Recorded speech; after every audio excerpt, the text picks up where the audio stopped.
A virus is harmful, but the destruction of rights is fatal. This is a permanent thing that we don't get back. When we see emergency measures passed, particularly today, they tend to be sticky.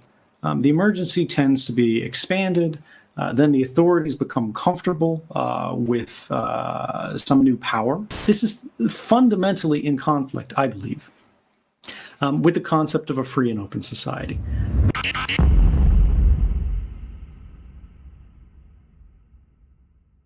What people are missing, that I think people who are looking at this from a longer span are catching, is the coronavirus is a serious problem, but it is a transient problem. We will eventually have a vaccine, or even if we don't, we will eventually have herd immunity. In 2 years, this problem will be gone. But the consequences of the decision that we make now are permanent. And I think this is crucial to bear in mind from the perspective of a free society. A virus is harmful, but the destruction of rights is fatal. This is a permanent thing that we don't get back. When we lose a right that we fought a revolution for, that there was a movement founded for, that took 100 years of effort to win, and then we lose it in a moment of panic. This is the connection with 9/11. Whenever there is a crisis, rationality exits the room, but you have policy that is being driven by a panic in the pursuit of benefits that at the time are theoretical. The Vice President of the United States at the time, Dick Cheney, was saying we have to engage in torture, and it will be a good thing. Because these guys are planting bombs and biological weapons and things like that in the United States, in sleeper cells. And the only way we'll uncover them when the timer is ticking down to the explosion is by basically, poking drills into their hands or trying to drown them, locking them in cages with their darkest fears, snakes or insects.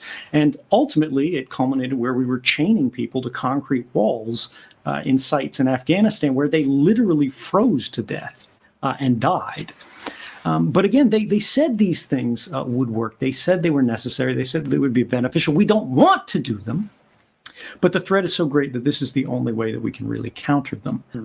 When we see emergency measures passed, particularly today, they tend to be sticky.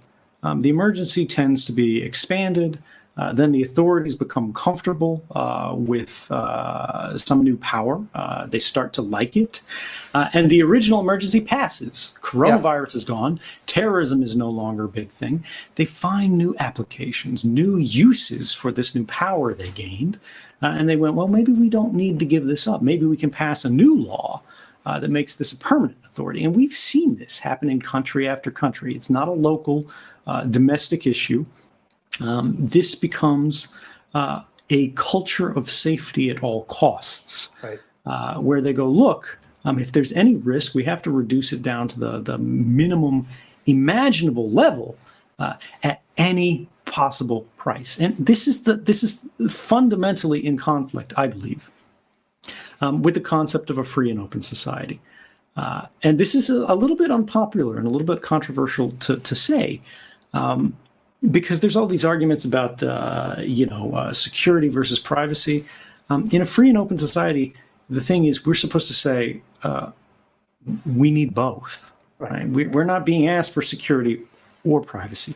We do the best we can on security. We mitigate risks, whether we're talking about biological threats, whether we're talking about political and criminal threats.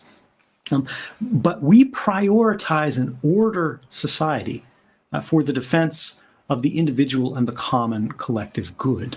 And this is derived from the protection of rights. If we begin destroying rights, sacrificing rights in order to improve things, we're actually making things worse.